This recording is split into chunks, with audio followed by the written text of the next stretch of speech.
My own daughter tried to steal my life, my home, and my money. She thought I was just a helpless old widow who would roll over and let her take everything. She was wrong.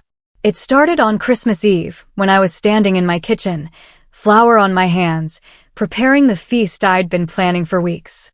The table was set with our best china, 3-place settings, candles lit, everything perfect for what should have been our first Christmas together since my husband Robert died 8 months ago. That's when the text came in. Sorry, Mom. Brad's parents surprised us with Cabo trip. Leaving tonight. Back in 3 days. Sarah. 27 words. That's all it took to shatter my heart into pieces. I stared at that message, standing there with my hands covered in flour from the pierogies I'd been making, the same recipe my mother taught me 50 years ago, the same one Sarah used to help me roll when she was 7 years old, standing on that wooden stool with her tiny fingers sticky with potato filling. But this was just the beginning. What my daughter and her husband did next was so calculating, so cruel, that it would have destroyed me if my Robert hadn't been thinking steps ahead. Because while I was grieving and trusting, they were plotting. And they had no idea what was coming for them. Before we dive into this incredible story of betrayal and revenge, let me know in the comments where you're watching from around the world. And if you love stories where justice is served cold, hit that subscribe button and ring the notification bell because you won't want to miss what happens next. Trust me, this story will shock you. I read that text again. Then a third time. My legs felt weak, so I sat down on the kitchen stool where Sarah used to stand. The turkey timer was ticking. The pierogies were getting cold. And I was alone. Have you ever spent days preparing something special only to be discarded with a text message? Because that Christmas Eve, I learned that the people who are supposed to love you most can become the ones who hurt you deepest. I walked into the dining room, staring at those 3-place settings. Sarah's chair looked so empty it hurt. I thought about all the Christmas Eves we'd shared in this house. When she was 12, she'd insisted on setting the table herself, carefully folding napkins into little swans she'd learned in art class. When she was 16, she'd rolled her eyes at our boring family traditions, but still helped me bake cookies until midnight. When had that changed? When had I become someone she could abandon with a text? I picked up my phone again and opened Instagram, something I rarely did. But there it was, posted just 20 minutes ago. Sarah and Brad at the airport, drinks in hand, huge smiles. The caption read, #blessed, #family time, #Cabo 2024. Family time. I set the phone down and walked to the window. Across the street, the Hendersons' house glowed with warm light. I could see shadows moving around their dinner table, children, grandchildren, everyone together. Next door, the Patels had cars lined up in their driveway. Family. Everywhere but here. The house felt enormous and empty. Robert had been gone 8 months now, and usually Sarah called every few days, visited every couple of weeks. She'd seemed more distant lately, but I thought it was just the holidays being hard. Our first Christmas without her father. I turned off the oven and put the turkey away, wrapped the pierogies in foil, blew out the candles I'd lit for ambience. The smell of Christmas dinner lingered in the air like a ghost of what should have been.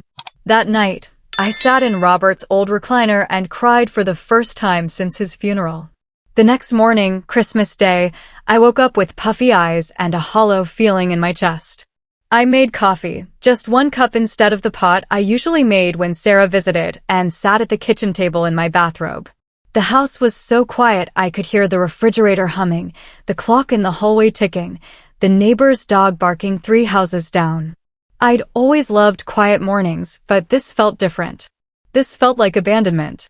I decided to clean out Robert's desk. I'd been putting it off for months, but sitting around feeling sorry for myself wasn't going to help anything. Maybe I could donate his books to the library, his papers to, well, somewhere. Robert's desk was in the small room we called his office, though it was really just a converted bedroom where he paid bills and kept his collection of Civil War histories. I'd barely touched anything since he died. His reading glasses still sat on top of a stack of unopened mail. His coffee mug, the one Sarah gave him that said "World's Best Dad," still held a pen and some paper clips. I started with the drawers. Top drawer, Pens, rubber bands, his old business cards from when he worked at the insurance company. Second drawer, files, tax returns, warranties for appliances. But when I pulled out the bottom drawer completely to clean it, something rattled underneath. I turned the drawer over and saw a manila envelope taped to the bottom. My name was written on it in Robert's careful handwriting, for Maggie, if they forget. My hands shook as I peeled the tape away. Inside was a brass key, an address in Outer Banks, North Carolina, and a note in Robert's familiar script. Maggie, you gave them everything, your time, your love, your whole heart. This is yours alone.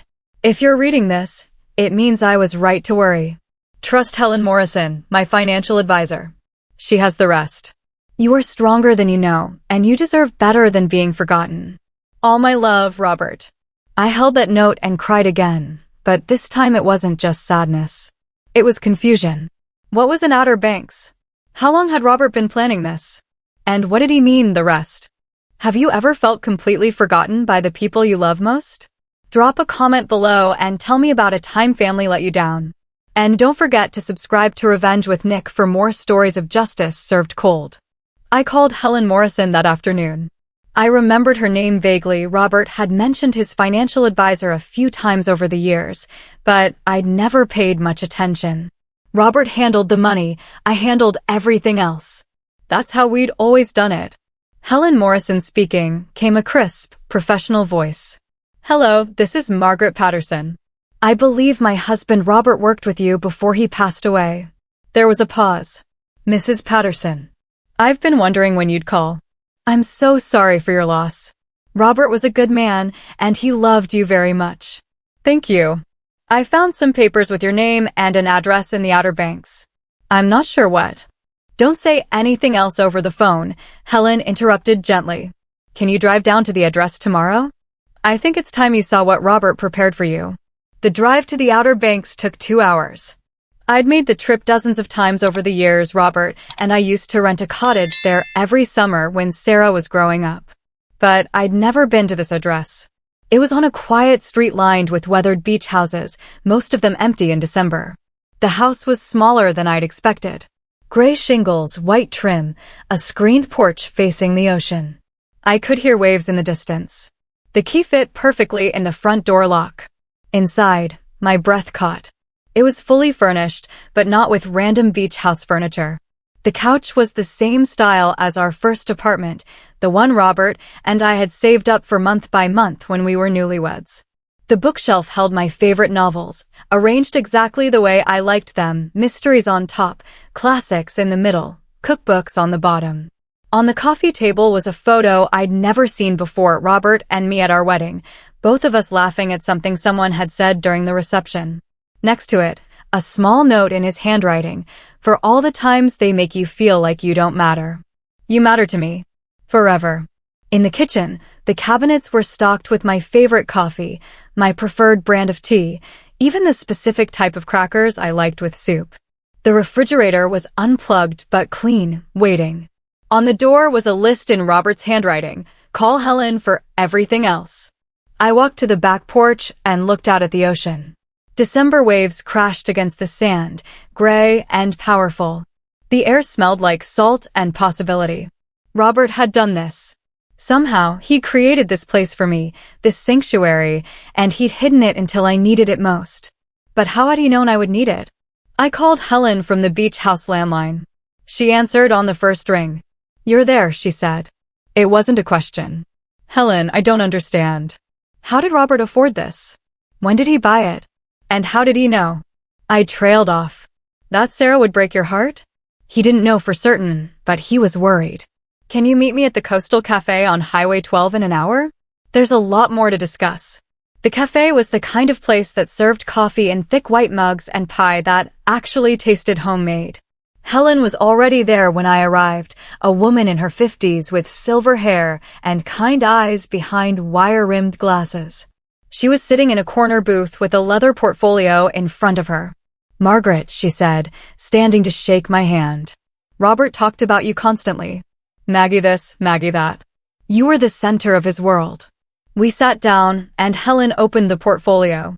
Before we begin, I need to ask, has Sarah or her husband been pressuring you about anything lately? Money, property, moving, anything like that? I thought about it. Not exactly pressure, but Brad has made comments about the house being too big for me now. And Sarah mentioned something about how I shouldn't be handling finances alone. Why? Helen pulled out a folder. Because Robert started documenting concerning behavior 2 years ago. Let me show you what he recorded. She slid a transcript across the table. It was a phone conversation between Sarah and someone I could see from the notes it was Brad. Sarah, she's got that big house, Dad's life insurance, his retirement accounts. When he's gone, it'll all come to me anyway. Brad, unless she remarries or does something stupid with the money. My parents had to take control of my grandmother's finances. These old people, they get confused, make bad decisions. Sarah, Mom's not that old, she's only 65. Brad, old enough. And grief makes people vulnerable. We should start talking to her about helping with things. I stared at the paper. When was this recorded? 6 months before Robert died. He'd started noticing changes in how they talked to both of you. More questions about money, more suggestions about what you should do with your life. He loved Sarah, but he wasn't blind to what was happening. Helen pulled out more documents. Robert set up what we call a protective trust structure. The beach house is yours, but it's held in a trust that can't be touched by anyone else. He also moved a significant portion of his assets into separate accounts with your name only. How much are we talking about? She named a figure that made me dizzy. It was more money than Robert and I had ever discussed having. Where did this come from?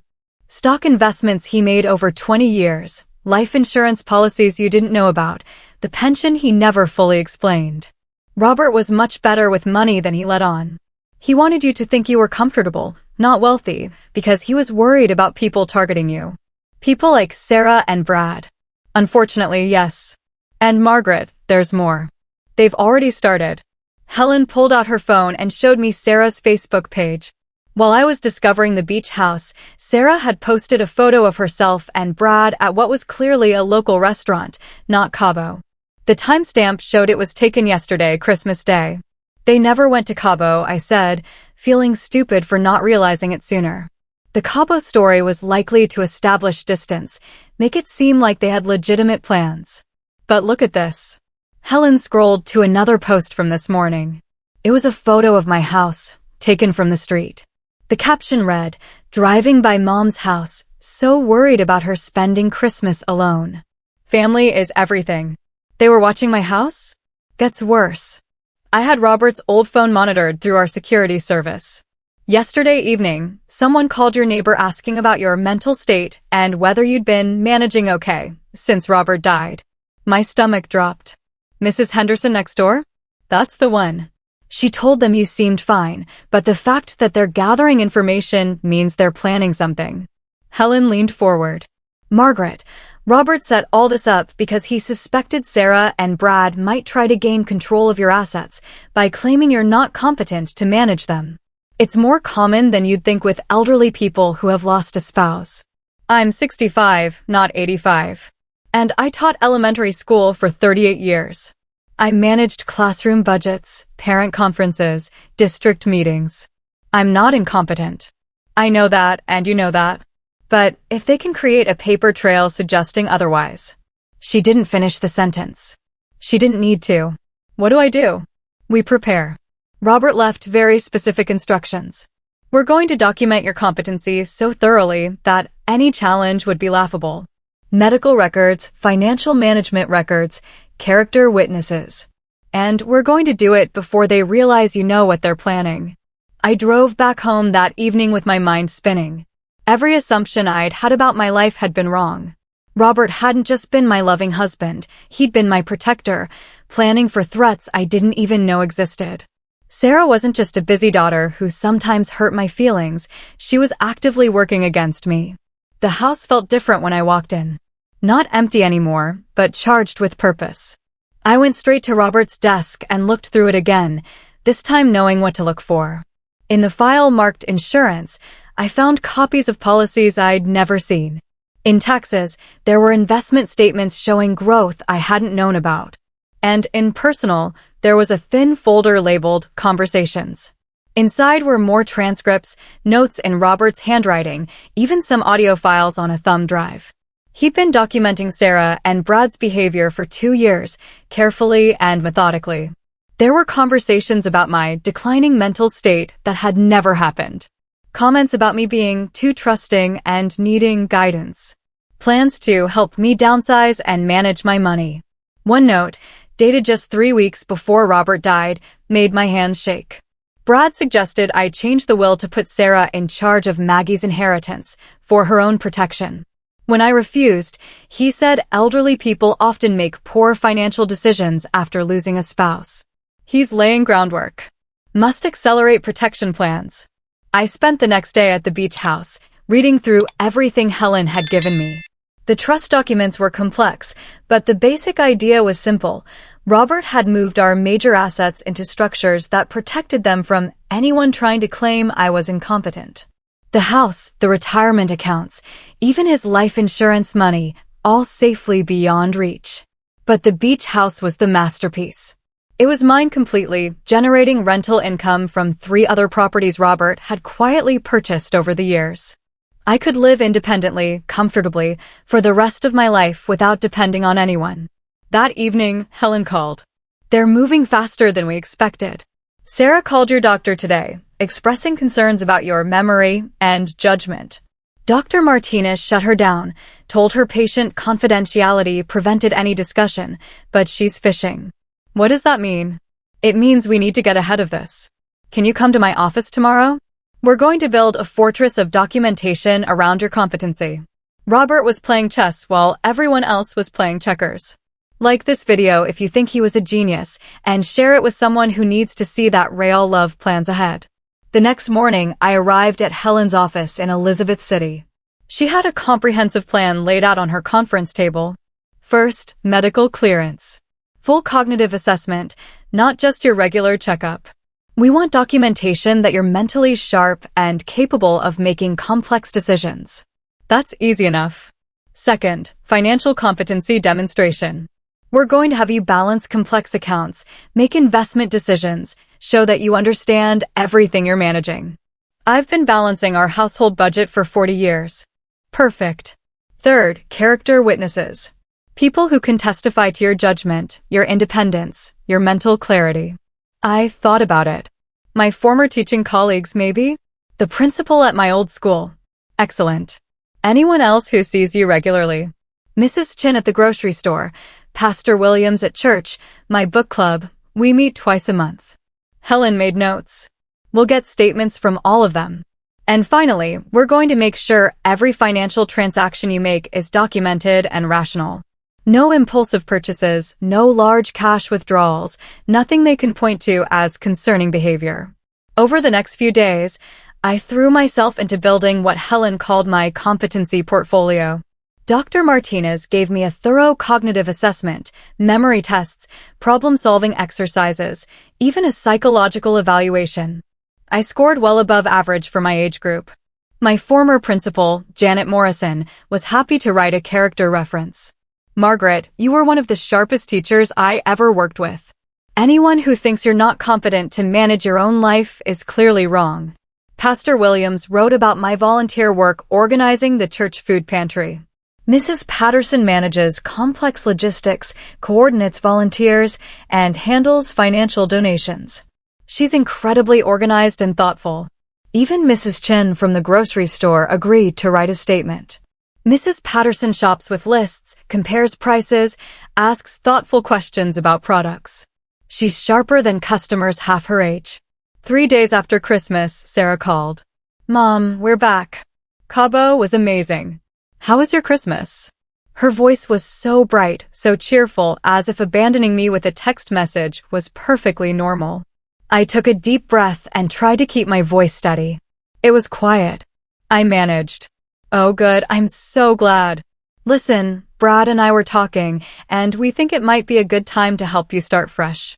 You know, after Dad's death, maybe some changes would be healthy. What kind of changes?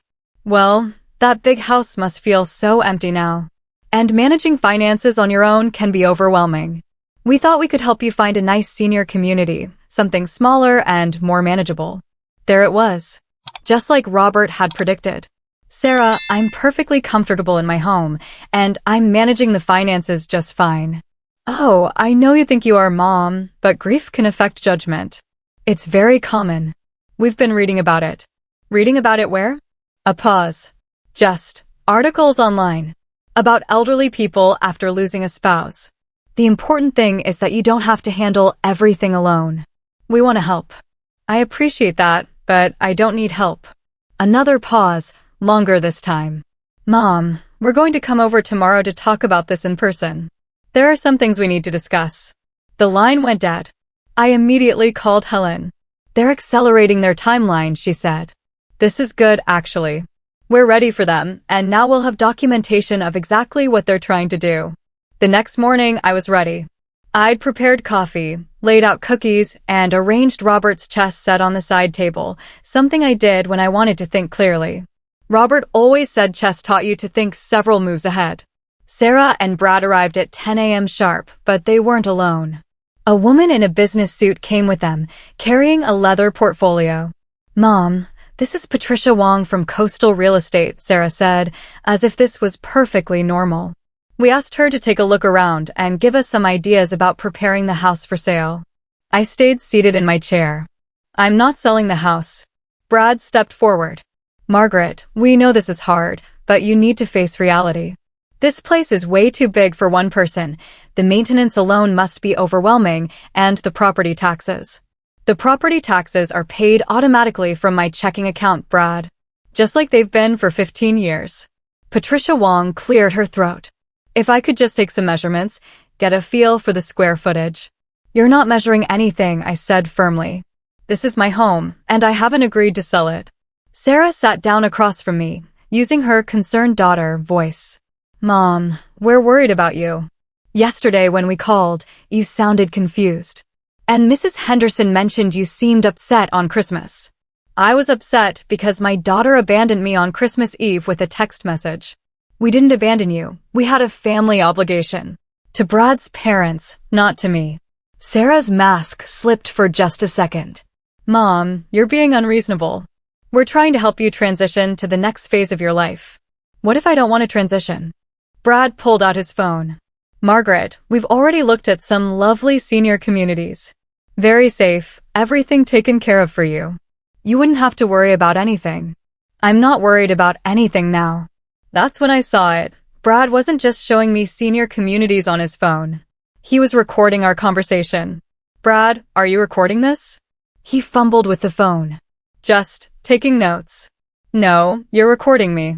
Why would you record me without my permission? Sarah jumped in. Mom, you're getting agitated. This is exactly what we're talking about. You're not thinking clearly. I stood up calmly and walked to the front door. I think you should all leave now. Mom, leave. Now. Patricia Wong was already moving toward the door, clearly uncomfortable. Brad hesitated, then followed. Sarah stayed seated. Mom, we love you, but we can't let you make decisions that aren't in your best interest. Sarah, you have exactly 10 seconds to get out of my house. She left, but not before saying, we'll be back with help for you. I called Helen immediately. They brought a real estate agent and tried to record me. And Sarah threatened to come back with help. That confirms it. They're building a case for incompetency. The recording was to try to capture you sounding confused or irrational. Did you give them anything they could use? I don't think so. I stayed calm, asked direct questions, didn't get emotional. Good.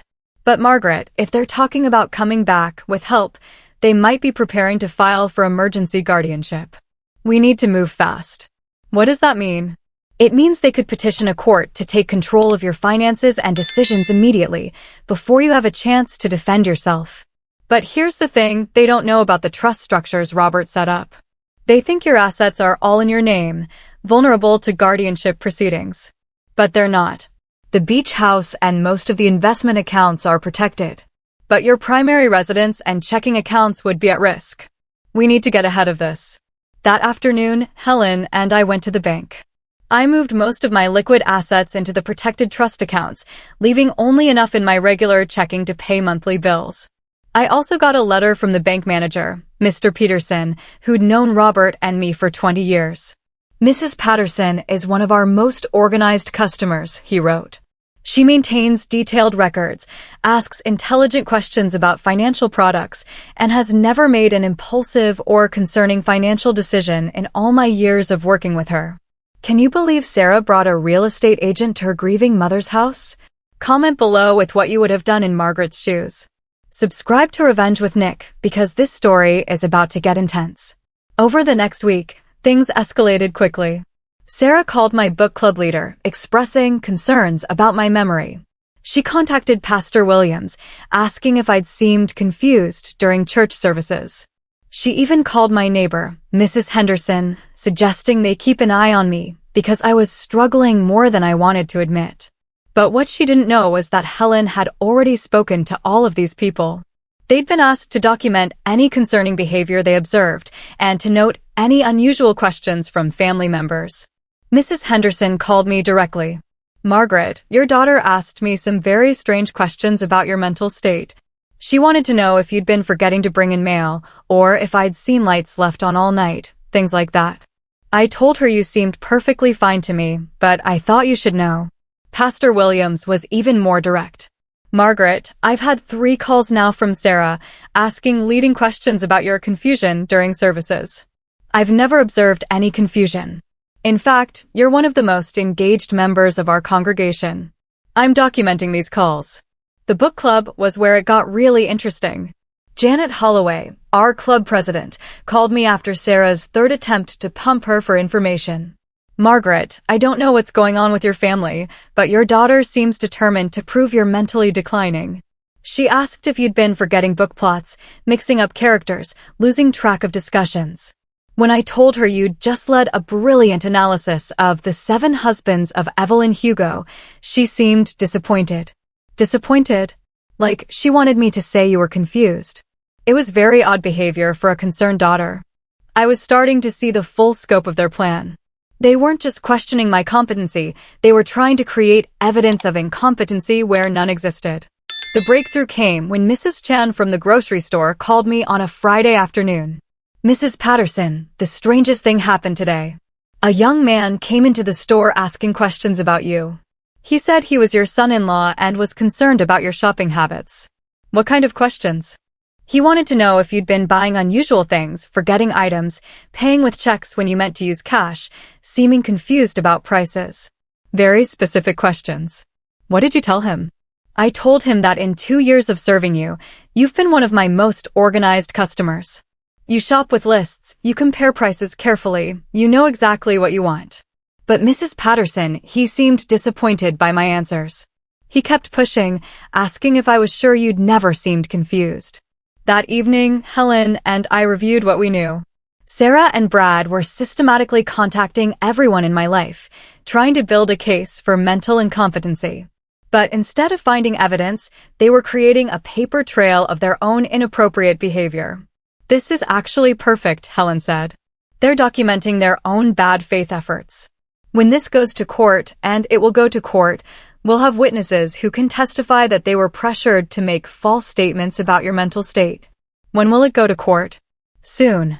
Probably next week. Emergency guardianship petitions move fast, and they've clearly been laying groundwork for a while. Will I be ready? Helen smiled. Margaret, you're not just ready. You're about to turn their own strategy against them. The petition arrived by courier on Monday morning. Petition for emergency guardianship, with Sarah and Brad listed as petitioners. I read through it with growing anger. They claimed I was suffering from grief-induced cognitive decline and was no longer capable of managing personal or financial affairs. They cited evidence of unpaid bills, false, confusion about financial accounts, false, and social isolation indicating depression and impaired judgment, also false. But the most infuriating part was their claim that I was at risk of financial exploitation due to impaired decision-making abilities, as evidenced by recent large financial transactions and property considerations. They were talking about the trust transfers Robert had set up. Somehow, they'd found out about the money movements. I called Helen immediately. How did they know about the financial transactions? Good question. Bank records are private, so either they have inside information or what? Or someone's been monitoring your accounts illegally. Margaret, when Brad installed that security app on your phone, did you enter any banking passwords while it was active? My stomach dropped. I checked my balance a few times before you helped me remove the app. That's how they knew. They've been monitoring your financial activity. This wasn't just family manipulation anymore. This was potentially criminal behavior. Helen kicked into overdrive. Within 24 hours, she'd filed our response to the guardianship petition. But this wasn't just a defense, it was a counterattack. Our filing included medical documentation of my complete cognitive competency, financial records showing organized, rational money management, character witness statements from community members, evidence of Sarah and Brad's systematic campaign to manufacture incompetency claims, documentation of illegal phone monitoring, transcripts of the conversations Robert had recorded, proving premeditation. But the crown jewel was something I hadn't expected. Helen had been quietly investigating Sarah and Brad's finances, and what she found was damning. They're in serious financial trouble, she told me. Credit card debt, underwater on their house. Brad's business is failing. They need money, and they need it fast. So this was never about my well-being. It was about accessing your assets to solve their problems. And Margaret, there's more. The Cabo trip they claimed to take? I found their credit card records. They never went anywhere. They stayed in a local hotel and charged room service to make it look like vacation expenses. Why would they do that? To establish that they were out of town when you were struggling on Christmas. They wanted witnesses to testify that you were alone and deteriorating while they were unavailable to help. The depth of their deception was staggering. They'd planned this for months, maybe years. The court hearing was scheduled for Thursday morning. Helen spent Wednesday preparing me for what to expect. They'll try to paint you as a confused, grieving widow who's making poor decisions. We're going to show the court exactly who's making poor decisions, and it's not you. What if the judge believes them? Margaret, look at what we have. You've got medical clearance, financial competency documentation, witness statements, and evidence of their illegal behavior. Plus, the trust structure Robert set up means that even if they somehow won, they couldn't access most of your assets anyway. They don't know about the trust protections? They have no idea. They think if they get guardianship, they'll control everything. They're about to find out how wrong they are. That night, I sat in Robert's chair and looked through the photo albums. Pictures of Sarah as a baby, a toddler, a schoolgirl. Birthday parties, Christmas mornings, graduation day. When had love turned into greed? When had I become an obstacle instead of a mother? But I also thought about Robert, carefully planning for this exact scenario. He'd seen what I'd refused to see, and he'd protected me even after death. I won't let them erase me, I said to his photo. I promise. Sarah and Brad just made the biggest mistake of their lives. They have no idea what's coming. Hit that like button if you're ready to see Margaret's revenge unfold in court. Thursday morning arrived gray and cold. I dressed carefully, my best navy suit, the pearl earrings Robert gave me for our 25th anniversary, and the watch Sarah gave me for Mother's Day 3 years ago. I wanted to look like exactly what I was, a competent, well-dressed woman who was fully capable of managing her own life. The courthouse was intimidating, but Helen guided me through the process. As we walked into the courtroom, I saw Sarah and Brad sitting with their attorney, a slick-looking man in an expensive suit. Sarah was wearing black, as if she was in mourning for my independence. They looked confident. They had no idea what was coming. Judge Harrison was a woman in her 60s, with sharp eyes and a no-nonsense demeanor. She reviewed the petition and our response, then looked up. This is a petition for emergency guardianship based on claims of cognitive decline and financial incompetency. Let's hear from the petitioners first. Sarah and Brad's attorneys stood up and launched into their prepared presentation. He painted a picture of a confused, grief-stricken widow who was making irrational decisions and needed protection from herself. Your Honor, Mrs. Patterson has recently moved large sums of money without explanation, has expressed paranoid concerns about family members trying to help her, and has become increasingly isolated and defensive. Her daughter and son-in-law are simply trying to ensure her safety and financial security. Then it was Helen's turn.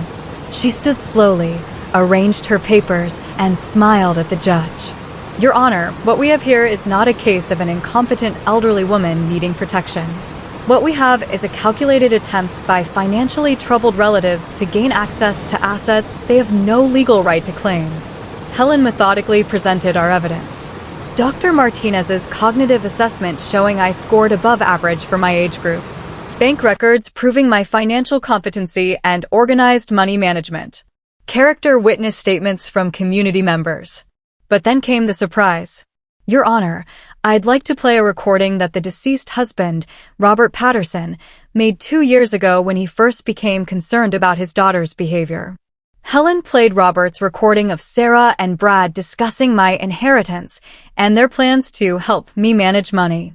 You could see the shock on Sarah's face as her own words filled the courtroom.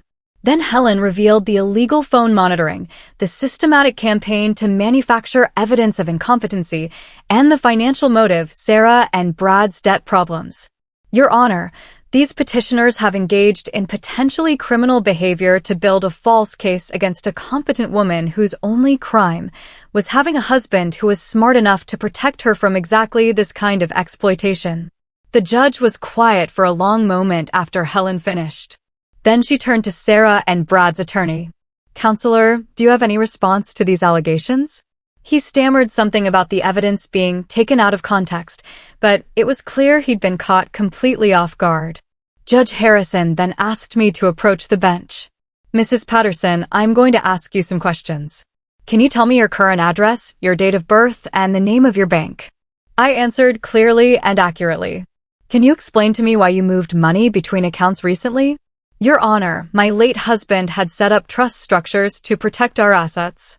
When I learned about these protections from his financial advisor, I moved money into the protected accounts to ensure they couldn't be manipulated by people who might try to take advantage of me.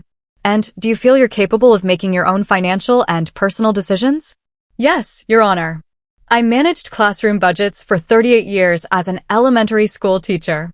I've balanced my household finances for over 4 decades. I pay my bills on time, manage my investments responsibly, and make thoughtful decisions about my life. The judge nodded and dismissed me back to my seat. Based on the evidence presented, I find no grounds whatsoever for guardianship. Mrs. Patterson is clearly competent to manage her own affairs. Furthermore, I am deeply concerned about the behavior of the petitioners in this case. She turned to Sarah and Brad. The evidence suggests you may have engaged in electronic surveillance without consent, harassment of community members, and filing false claims with this court. I am denying this petition with prejudice and ordering that you pay all court costs and legal fees.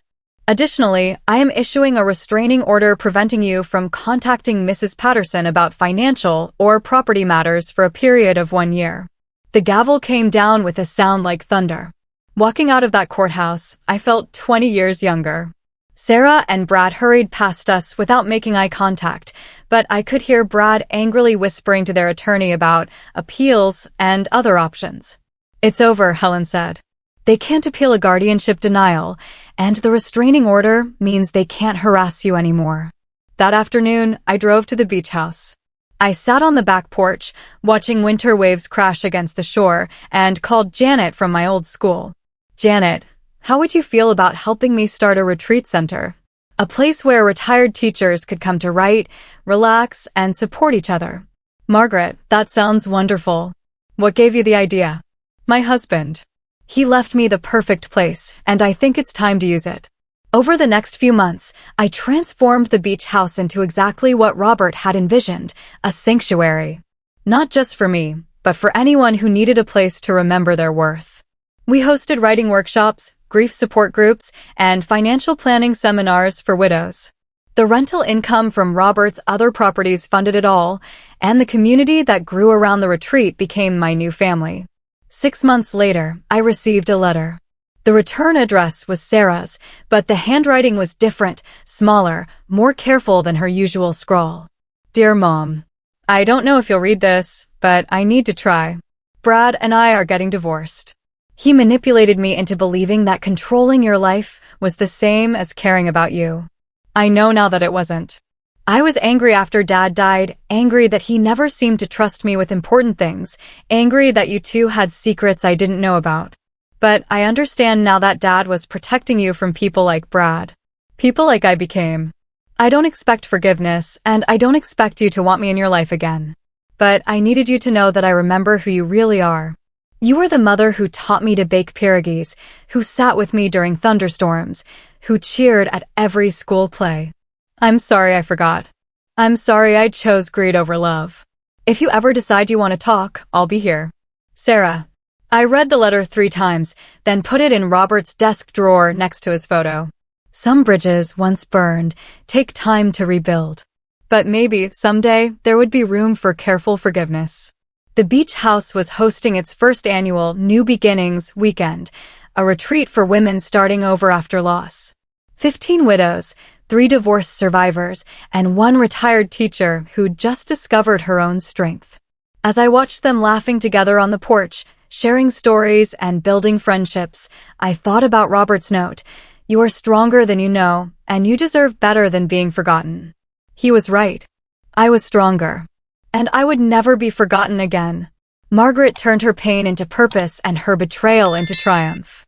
What did you think of her revenge? Was she too harsh or just right? Let me know in the comments below. Don't forget to subscribe to Revenge with Nick and hit the notification bell. You won't want to miss our next story of justice served. Share this with someone who needs to remember that they're worth more than how others treat them. How would you have felt if your own daughter abandoned you on Christmas and then tried to take control of your entire life? Have you ever had family members who put money before love? Tell me your story in the comments. I read every single one. And remember, sometimes the people who truly love us protect us in ways we never see, just like Robert did for Margaret. That's real love, love that plans ahead, love that shields us from harm, even from beyond the grave. Until next time, this is Revenge with Nick, reminding you that justice might be delayed, but it's never denied.